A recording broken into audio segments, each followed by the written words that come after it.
नमस्कार साथियों, मैं अभिषेक कुमार शुक्ला नॉलेज अड्डा के यूट्यूब चैनल पर आप सभी का स्वागत करता हूं। तो पिछली क्लास में हम लोगों ने समस्थानिक, संभारिक और सब न्यूट्रॉनिक के बारे में अध्ययन किया था। उसी सीरीज को आगे बढ़ाते हुए आज हम लोग प्रकाश चैप्टर यानी कि लाइट को डिस्कस करने वाले हैं, जो कि क्लास 10th और क्लास 12 में बहुत सारे क्वेश्चन पेपर में आते हैं। तो अब हम लोग डिस्कस करने जा रहे हैं लाइट के इम्पोर्टेंट कॉन्सेप्ट। तो हम लोग बात करते हैं कि लाइट यानी कि प्रकाश पेपर में सीधे क्वेश्चन पूछा जाता है कि प्रकाश कैसी वेव होती है। प्रकाश आपकी एक तरंग है, वो कौन सी तरंग होती है? तो प्रकाश आपकी एक इलेक्ट्रोमैग्नेटिक वेव यानी कि वैद्युत चुंबकीय तरंग होती है। यहाँ से एक मोस्ट इम्पॉर्टेंट क्वेश्चन बनता है पेपर में कि प्रकाश एक तरंग होती है, और ये कैसी तरंग होती है? तो आपकी ये इलेक्ट्रोमैग्नेटिक वेव यानी वैद्युत चुंबकीय तरंग होती है। तो प्रकाश एक वैद्युत चुंबकीय तरंग होती है, और हमें यहाँ से ये पता है कि प्रत्येक तरंग को चलने के लिए माध्यम की आवश्यकता होती है। किसकी आवश्यकता होती है? माध्यम की आवश्यकता होती है। लेकिन प्रकाश एक ऐसी तरंग होती है जिसको चलने के लिए माध्यम की आवश्यकता नहीं होती है, जबकि जो ध्वनि होती है उसको चलने के लिए माध्यम की आवश्यकता पड़ती है, लेकिन प्रकाश को किसी भी प्रकार के माध्यम की आवश्यकता नहीं पड़ती है। अब लोग डिस्कस करने वाले हैं प्रकाश का जो सबसे छोटा पार्टिकल होता है। प्रकाश का जो सबसे छोटा पार्टिकल होता है उसको हम लोग बोलते हैं फोटोन। उसको क्या बोलते हैं? फोटोन। यहाँ से भी पेपर में क्वेश्चन पूछा जाता है कि प्रकाश का सबसे छोटा पार्टिकल क्या है? तो प्रकाश का सबसे छोटा पार्टिकल आपका होता है फोटोन। फोटोन क्या होता है? तो फोटोन प्रकाश की जितनी भी ऊर्जा होती है या प्रकाश की सारी ऊर्जा होती है वो किसके अंदर समाहित होती है? एक फोटोन के अंदर समाहित होती है। फोटोन क्या होता है? फोटोन होता है तुम्हारा प्रकाश की सारी एनर्जी या सारी की सारी ऊर्जा उसी के अंदर समाहित होती है। तो अब हम लोग डिस्कस करते हैं प्रकाश की चाल के बारे में, यानी कि speed of light. Speed of light जो होती है, प्रकाश की चाल जो होती है वो होती है 3 × 10⁸ मीटर पर सेकेंड। और जो आपकी ये चाल दी गई है ये किस में होती है भाई? निर्वात में होती है, यानी वैक्यूम में होती है। तो प्रकाश की जो सबसे ज़्यादा चाल होती है वो सबसे ज़्यादा चाल किस में होती है? निर्वात यानी कि वैक्यूम में होती है। और कितनी होती है प्रकाश की चाल? 3 × 10⁸ मीटर पर सेकेंड।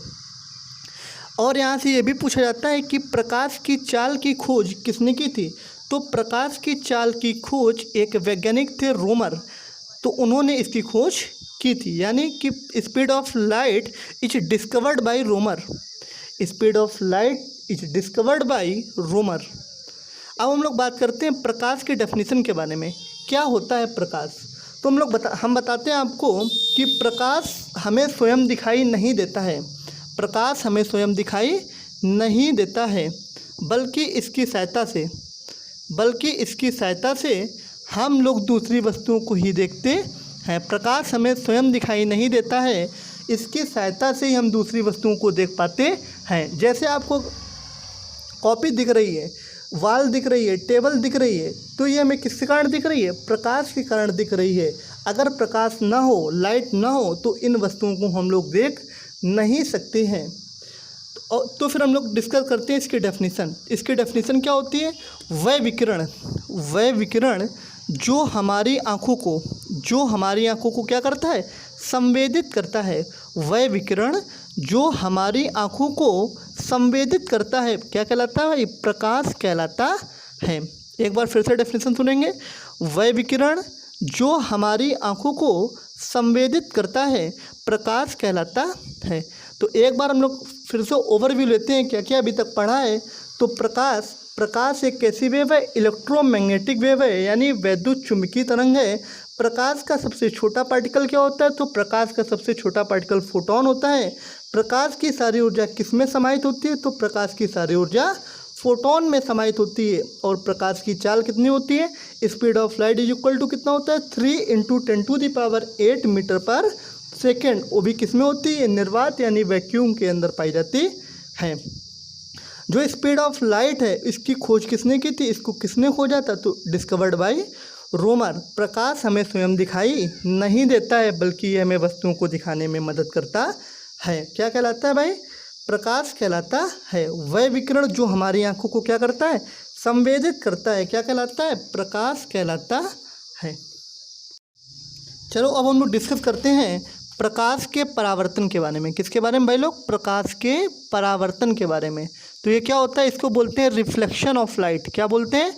Reflection of light. तो प्रकाश का परावर्तन होता है कि जब प्रकाश की कोई किरण किसी चिकनी सतह से टकराकर उसी माध्यम में वापस लौट आती है, इस घटना को प्रकाश का परावर्तन बोलते हैं। फिर से सुना डेफिनेशन। जब प्रकाश की किरण किसी चिकनी सतह से टकराकर उसी माध्यम में, जिस माध्यम से जाती है उसी माध्यम में वापस लौट आती है, इस घटना को प्रकाश का परावर्तन कहते हैं। चलो अब हम लोग समझते हैं कि तीन बातें। पहले तो इसमें तीन चीज़ें होती हैं। एक होती है आपतित किरण, एक होती है कौन सी किरण? आपतित किरण। दूसरी होती है तुम्हारी परावर्तित किरण,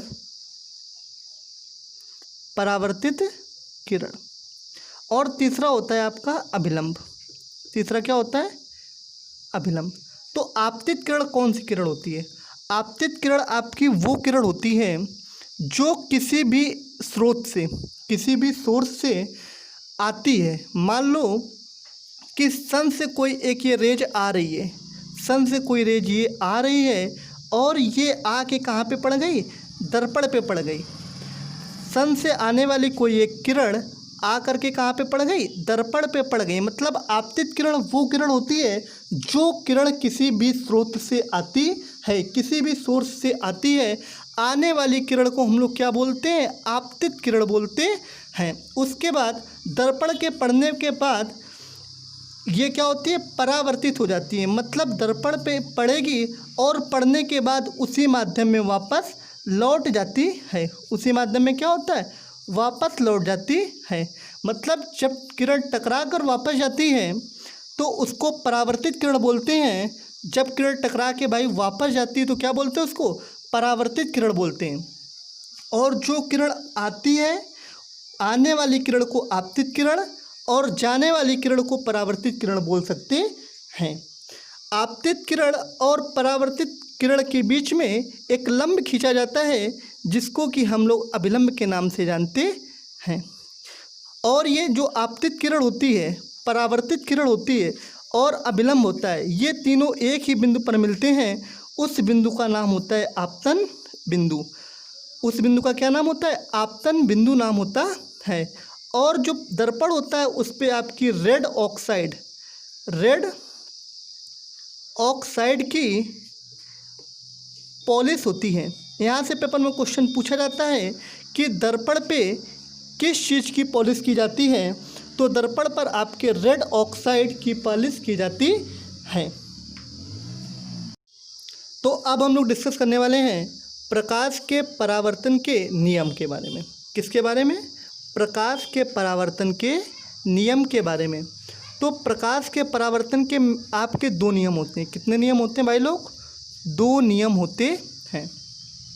कौन कौन से दो नियम होते हैं? तो फर्स्ट रूल आपका होता है कि आपतित किरण मतलब आने वाली किरण, परावर्तित किरण मतलब टकरा के जाने वाली किरण, आपतन बिंदु पर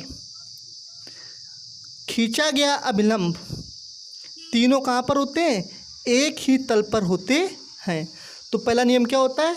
आपतित किरण, परावर्तित किरण, आपतन बिंदु पर खींचा गया अभिलंब तीनों एक ही तल पर होते हैं।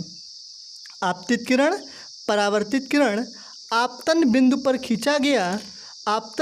खींचा गया अभिलंब तीनों एक ही तल में होते हैं। और इसके बाद तुम्हारा परावर्तन का जो दूसरा नियम होता है वो होता है कि आपतन कोण और परावर्तन कोण आपस में कैसे होते हैं, बराबर होते हैं। आपतन कोण और परावर्तन कोण आपस में कैसे होते हैं, बराबर होते हैं। अब हम लोग डिस्कस करने वाले हैं आपतन कोण क्या होता है और आपका परावर्तन कोण क्या होता है। तो हम लोग क्या डिस्कस करने वाले हैं, आपतन कोण क्या होता है और आपका परावर्तन कोण क्या होता है।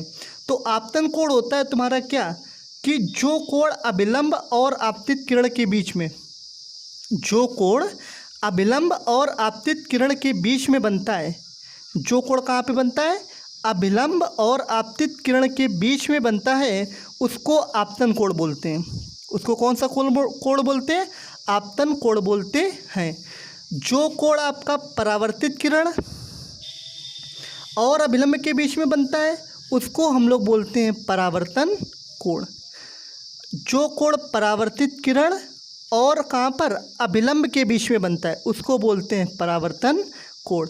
और ये जो दोनों कोण होते हैं, कौन कौन से, आपतन कोण और परावर्तन कोण, ये दोनों कैसे होते हैं, सदैव बराबर होते हैं। इनकी जो वैल्यू होती है वो सदैव कैसी होती है, बराबर होती है। तो आज आपका ये लाइट यानी प्रकाश का पार्ट फर्स्ट था। पार्ट 1 के बाद पार्ट 2, पार्ट 3, पार्ट 4 बहुत सारे पार्ट आपके इस चैप्टर के लगातार आते रहेंगे। हमें उम्मीद है कि आपको ये वीडियो अच्छा लगा होगा। अगर आपको वीडियो ये पसंद आया है तो हमारे यूट्यूब चैनल नॉलेज अड्डा को आज ही सब्सक्राइब करें, लाइक करें और अपना सुझाव कमेंट बॉक्स में अवश्य बताएं और अपने दोस्तों के साथ इस चैनल को शेयर करें। मैं अभिषेक कुमार शुक्ला इसी समय आपसे विदा लेता हूँ। Thank you class.